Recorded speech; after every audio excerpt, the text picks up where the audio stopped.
Let's look at this numerical which is associated with reinsurance arrangements. Different kinds. We have an excess of loss reinsurance, we have a proportional reinsurance, and we are looking at computing the expected profit as well as the probability of making a lesser profit kind of a question. So we can understand all these concepts through this one single numerical. The number of claims of a portfolio of insurance policies, the number of claims n is following a Poisson distribution with a mean 200. So the lambda for this Poisson distributed process is around 200, which means the mean is 200, the variance is also 200. Individual claim amounts are exponentially distributed with a mean 40. So in case of exponential distribution, the mean is 40 means 1 by lambda is 40. So lambda is 1 by 40 or 0.025. Okay. It's following an exponential distribution with a parameter 0.025. The insurance company calculates the premium using a loading of 40% and is considering entering into one of the following reinsurance arrangements. Okay, so what is the expected cost of the claim? Aggregate claims, if I am looking at, the expected cost of the aggregate claims is nothing but the expected cost of expected number of claims multiplied by the expected cost of individual claim. So 200 times what is the expected cost of individual claim? Around 40. So 8,000 is the individual claim, right? And because 8,000 is an expected claim amount, if no reinsurance and nothing of that sort is there, the traditional expected claim amount is 8,000 and it has loaded. So the premium is 40% of that extra. So the premium is 3,200 extra. So the premium that it is charging is 11,200.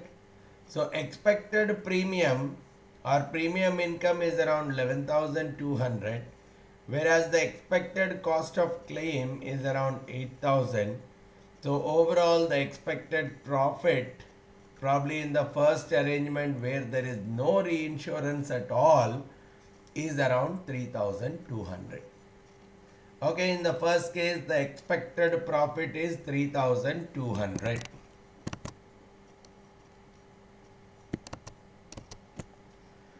Right, let me look at that situation. So I'll look at the scenario A where there is no reinsurance. All I could see is the expected value of n is 200. Expected value of x is around 40. So from here I can say expected cost of claim, expected value of y is working out to 200 times 40. So the premium income I can very well compute it as a 40% loading on the top of that, which means I am multiplying it by 1.4. So the expected profit in this case is a straightforward 11,200 minus 8,000.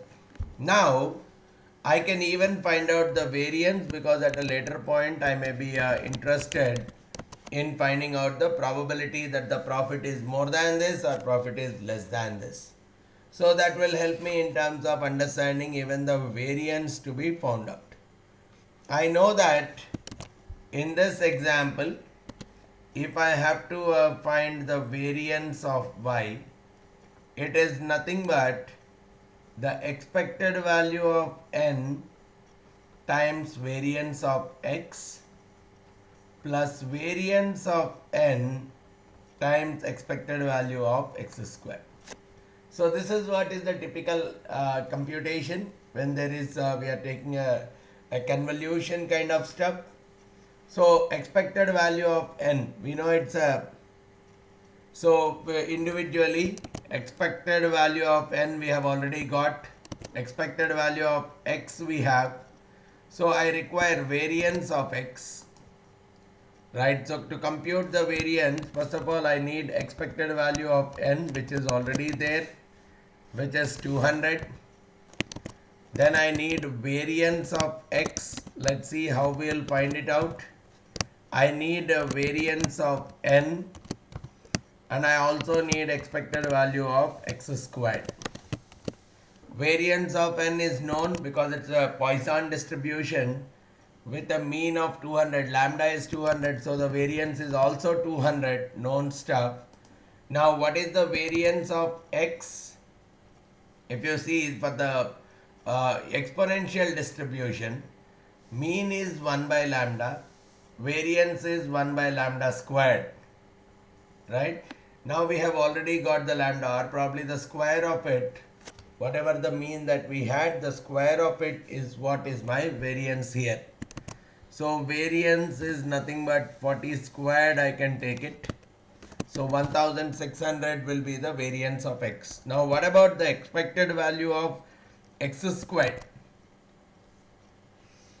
Right, we know in case of Poisson or whatever, variance of x is nothing but expected value of x squared minus expected value of x whole squared.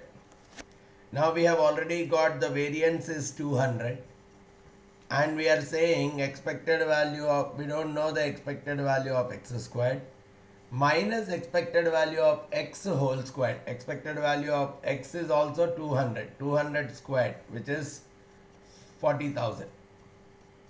Variance of x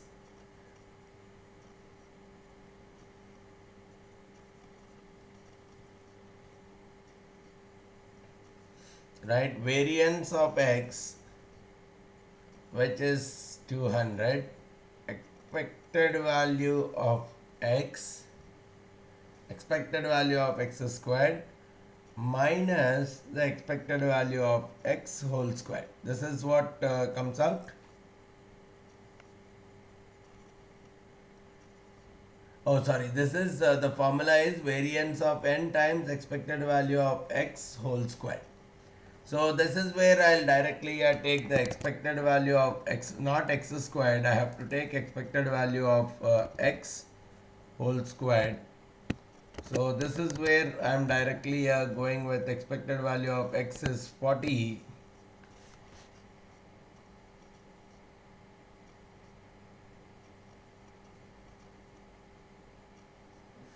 So I'll take it as 40 squared, 1600. So basically I'll get the variance through this expected value of n times variance of x, expected value of n times variance of x plus variance of n times expected value of x whole square. So around this much is the variance. Now the standard deviation is coming out to be the square root of this, resulting in 800. So this is what is the arrangement A, wherein no reinsurance is taken out. Fine. Now the second part comes the most important aspect. Individual excess of loss insurance, reinsurance with retention 60 with a reinsurance company that calculates the premium using a premium loading of 65. So for this, I have to first compute the expected cost to the insurer. I know that the overall expected cost is around 40. So I have to first compute the expected cost to the insurer here. Based on that, I'll subtract it from 40 and get the expected cost to the reinsurer. And from there, I'll find out what is the premium that the reinsurer will be charging in this case, because it's a loading of 55%. So let's look at how do I compute the expected cost to the insurer. Okay, let's put it in an integration form. As long as the claim amount is anywhere between 0 to 60, right, it is following So I need x times f of x dx. So x times, he will be paying x only, x times f of x. We know that f of x is, it's a it's a exponential distribution. So lambda, the density function for an exponential, lambda e power minus lambda x, lambda e power minus lambda x. So this is the one part. The second part is whatever is if the claim amount is above 60, right? If the claim amount is above 60, I am more interested in paying only 60. So I don't need to multiply it with x here. I am multiplying it with 60.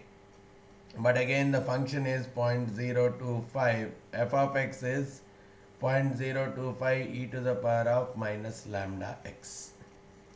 Now these are the two integrations that I have to do. Right, probably this one is looking quite straightforward. The second part, I'll take it as 60 times. Right, this is, I'll take out, I'll multiply it with 0.025, and this part is coming out like e to the power of minus 0.025x by minus 0.025. So basically these 0.025s are going out. It becomes minus 60 integrated between infinite. So this is infinite and 60. Minus 60 times e power minus infinity is 0. Minus e to the power of minus 0.025 times 60. So it can very well be written as two minuses taking out 60 times e to the power of minus 0.025 times 60. At least the second term, right? I can very well, in the B situation, I can take the second term, which is 60 times e to the power of minus 0.025 times 60. 60 times e to the power of minus 0.025 times 60, resulting in around 13 point something. Now the first part needs to be settled. Right, so the first part is x e power minus lambda x. Right, so it's as good as integral between 0 to 60 x lambda e power minus lambda x. 0.025 e to the power of minus 0.025x. So we can use the UV kind of a rule, multiplication kind of a rule. So that is where I'll take x times, or probably if I take out 0.025 in all these cases, probably finally we'll do it with 0.025, x times e to the power of minus 0.025x by minus 0.025. I integrate it between 60 and 0.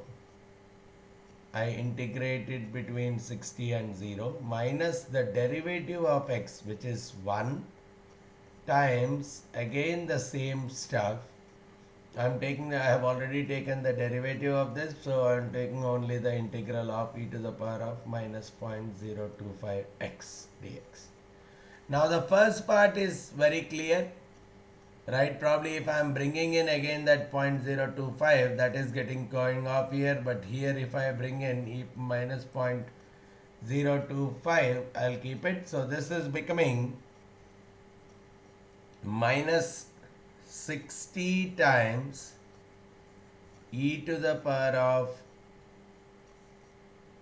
right, minus 60 times e to the power of minus 0.025 times 60. That's the first part of the first term.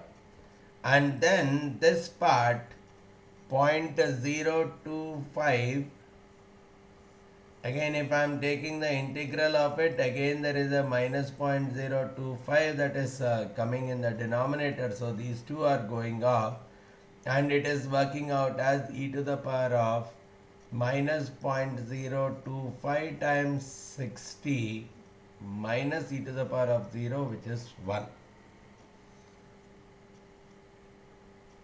So all it is working out minus 60 times e to the power of, so one term we have minus 60 times this,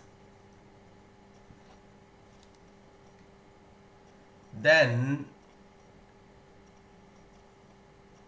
the derivative of x is 1,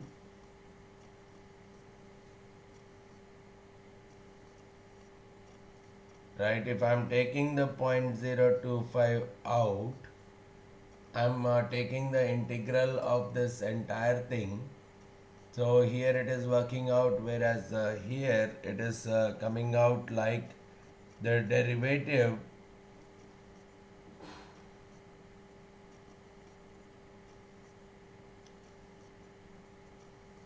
so I can very well find out e to the power of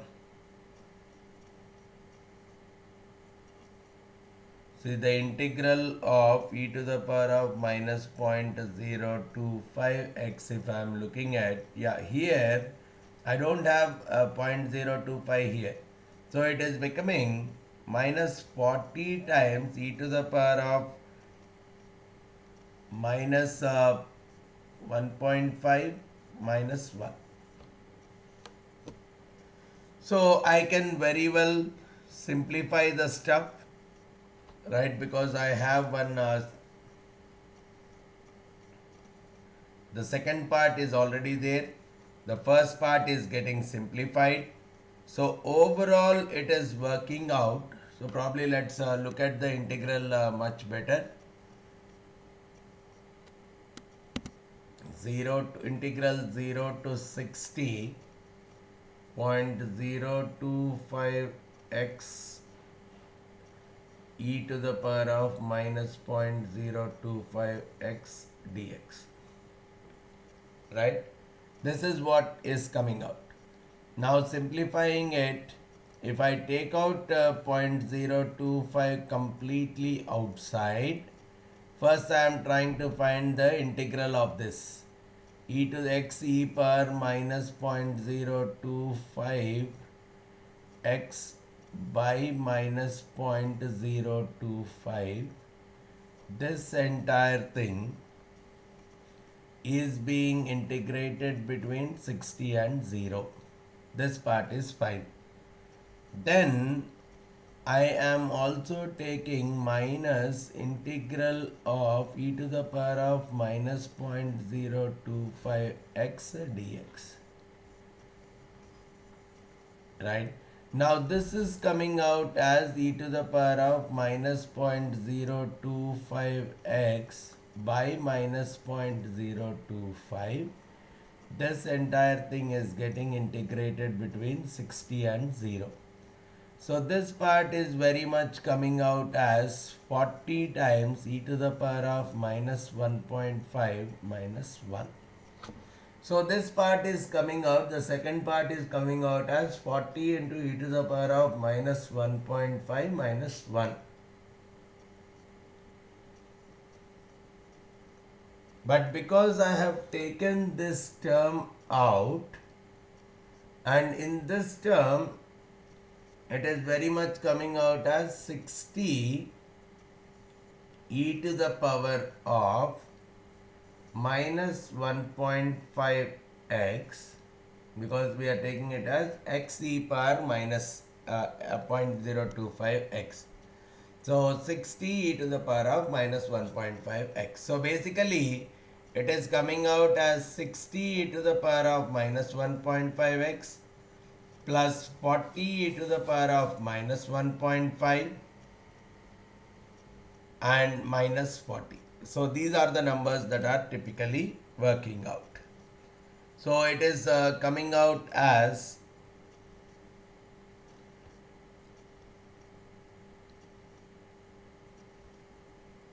and this entire thing typically 40, and so this is coming out as something like this.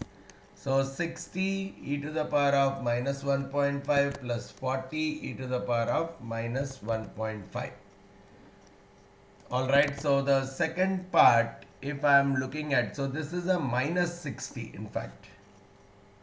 Right, this is coming out as minus 60 e to the power of, so which means minus 20 e to the power of minus 1.5 minus 40. So this is the number on the second side. So this minus of minus, so this is coming out to be plus 40. So overall, if I am looking at minus, the first term is coming out to minus 20 times e to the power of minus 1.5 plus 40. So it's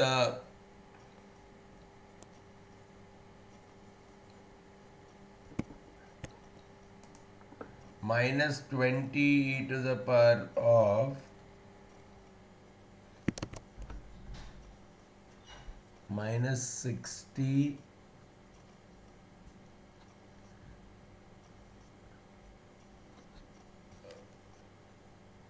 so the minus of this, so basically it is 60 e to the power of minus 1.5 minus 40 e to the power of minus 1.5 plus 40.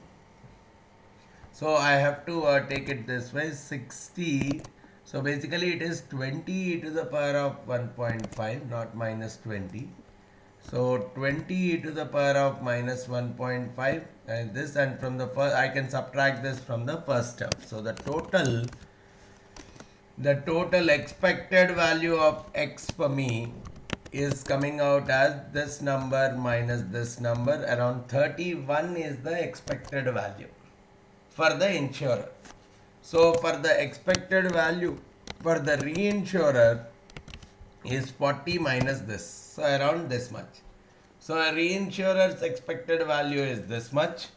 So the premium of the reinsurer for me is nothing but on the top of this for 200 policies, right? That is the claim amount that he is paying. So on the top of this, he is giving a 55% loading. So this is the premium that is that is taken by the reinsurer. So directly the insurer's premium, now if I am looking at premium of the insurer, it is nothing but 11,200 minus this. So the insurer is charging a premium, net premium that is left with the insurer is around 8,433. Whereas the expected claims of the insurer, now we have got single claim is around 31.07. Number of claims is 200. So the expected claim amount for the insurer is this much. So expected profit for the insurer is going to be this number minus this number, resulting in around some 2,218. Now the same logic I have to work out for the variance as well. Now this is where let's be a little bit careful in doing the integration again, because variance is nothing but expected value of x squared minus expectation of x whole squared. Expectation of x is we have already done.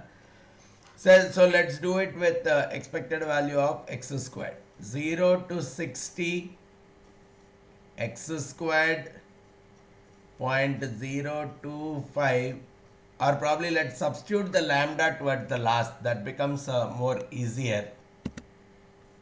Integration between 0 to 60 x squared lambda e power minus lambda x dx plus integral 60 to infinite 60 squared lambda e power minus lambda x dx. So the second part is straightforward again. Right here also 60 squared if I am taking out. Lambda e power minus lambda x, I can very well get minus e power minus lambda x as the integral value. I integrate it between infinite and 60. So it makes me second part 60 squared times minus, and this is again a minus, so it becomes plus e to the power of minus 60 lambda. So the second part is becoming 60 squared into e to the power of minus 60 lambda. That part is straightforward in terms of simplification. Now let me do with the first part. So I'll take for the first part x squared, right, lambda e to the power of minus lambda x divided by minus lambda. This entire thing I am integrating it between 60 and 0. Minus the derivative of the first one. Right, the derivative of the first one, which is 2x. For x squared, the derivative I am taking it as 2x times the integration of, or probably I'll take this integral here itself, integration of the derivative times again the integral of the second, lambda e to the power of minus lambda x by minus lambda dx. So here this lambda is off, minus and minus are off. So it is coming out as integral of 2x e power minus lambda x dx. So this first part we are already getting it as 60 squared lambda e power, lambdas are going up again, so it is coming out as minus 60 squared e power minus 60 lambda minus 0. So 0 times is going, so this is minus 60 squared lambda e power minus 60 lambda, and this is 60 squared so here lambda is not there. Minus 60 squared e power minus 60 lambda plus 60 squared e power 60 lambda. So these two are going out. So all that is left is only this part. 2x e power minus lambda x. So for this part again I am taking the 2 out. Now x e power minus lambda x by minus lambda. This I have to integrate between 60 and 0 minus the derivative of x, which is 1, times the integral of this e to the power of minus lambda x by minus lambda, right, dx. So this part, okay, let me simplify it now. 2 times 60 e power minus 60 lambda by minus lambda, and the rest part is 0. So this part I have to still consider. Then this is this I am taking it out as minus. So I am taking one minus lambda out. Right, so minus and minus typically going out to be a plus. I'll take 1 by lambda out, e power minus lambda x integral. So this is becoming e power minus lambda x again by minus lambda. This entire thing is again integrated between 60 and 0. So this is what is my final computation. Right, so minus 2 by lambda. So if I had to simplify this, this is nothing but minus 2 by lambda, 60 e power minus 60 lambda, right? That is one part. Again, plus 2 by or minus 2 by lambda squared times e power minus 60 lambda minus 1. So this is what is working out. So let me try out 2 by lambda times 60 e power minus 60 lambda. So 2 by lambda times 60 e power minus 60 lambda. So this is one part. Then what about other 2 by lambda square times 2 by lambda squared times e power minus 60 lambda minus 1. E power minus 60 lambda minus 1. So the overall, if I am taking the minus of all of them, both of them, so minus of this, right? So let me put minus in front of both of them. So resulting in this much. So overall, the total variance, now the expected value of x squared that is coming out is nothing but the summation of these two things, which is resulting in an expected value of around 1414. So from here I can very well compute the variance, because it is expected value of x squared minus expected value of x whole squared. This is the expected value of x whole squared. So this is working out to be the variance, and the standard deviation in this case is going as the square root of this, resulting in around 21. This is the standard deviation or this is the variance associated with the individual piece. Variance of x is this. Now I have the expected value of x, variance of x, which means I can now try computing the variance of y. Variance of y for me is nothing but expected value of n. Expected value of n is the same, multiplied by variance of x. Variance of x is 449 plus variance of n multiplied by the expected value of x squared. Variance of n multiplied by expected value of x squared. So resulting in the variance to be around this. So the standard deviation of y is working out as the square root of this particular number, around 531. So in the earlier case, when there was no reinsurance, the standard deviation was around 800. But once the reinsurance has been taken, the standard deviation has come down to 500. All right. Now let's look at the third scenario.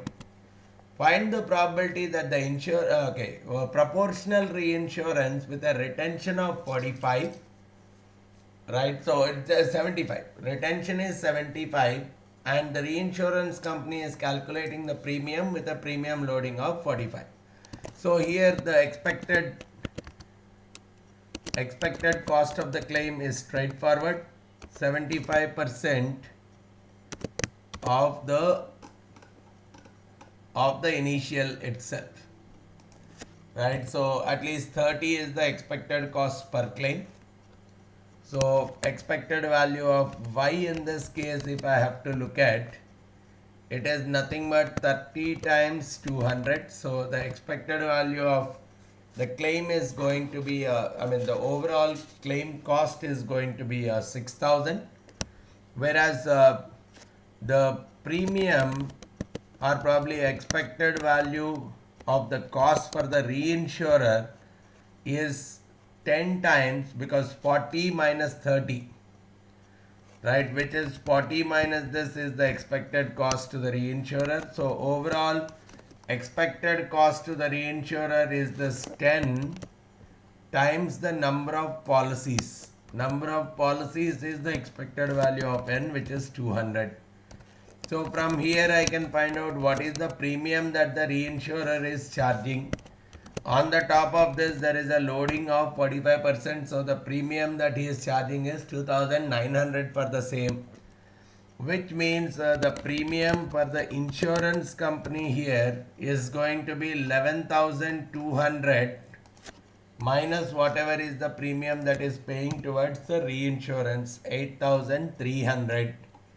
So basically from here you can very well find out the expected value of the profit, which is coming out to 8,300 is the income and 2,900 is the expected value of the, sorry, 8,300 is the income, and around 2,000 is sorry, 6,000 is the cost of the claim. So around 2,300 comes out to be the expected value of the profit.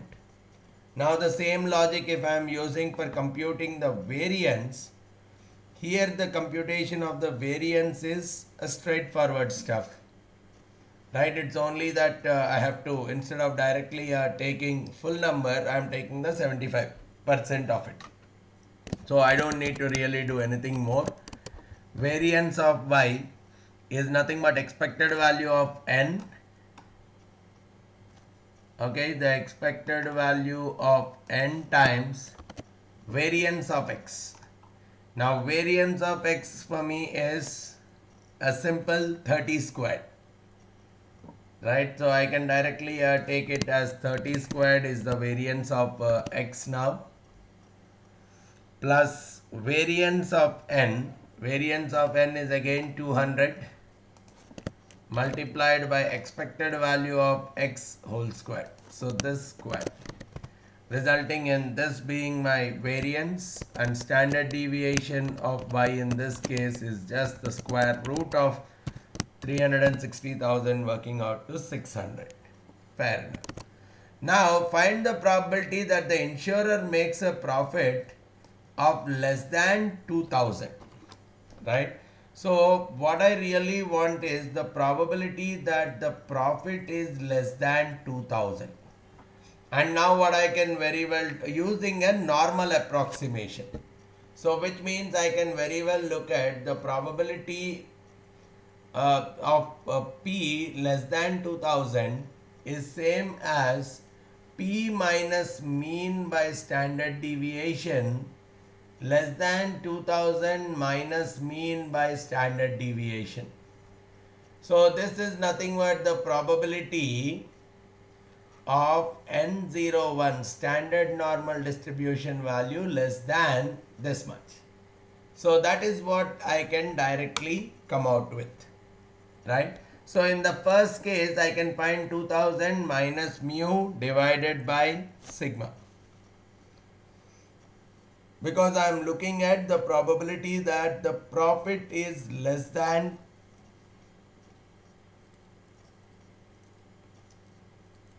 right, I am looking at probability that the profit is less than 2000. So in this case the expected value of the profit is this much. Okay,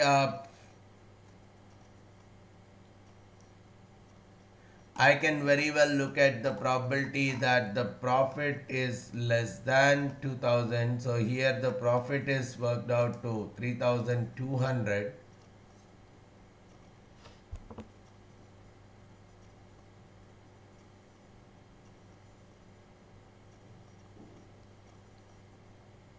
So it is as good as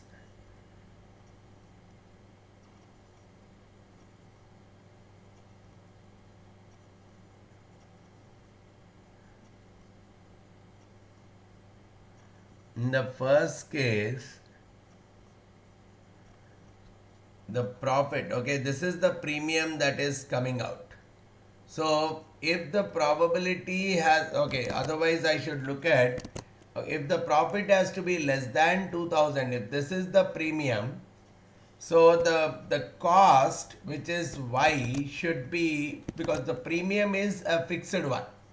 So what I'll typically look at is if the premium has, if the profit has to be 2000, then the typical cost should be around 9200. If the cost is around 9200, this is where the problem is going to come.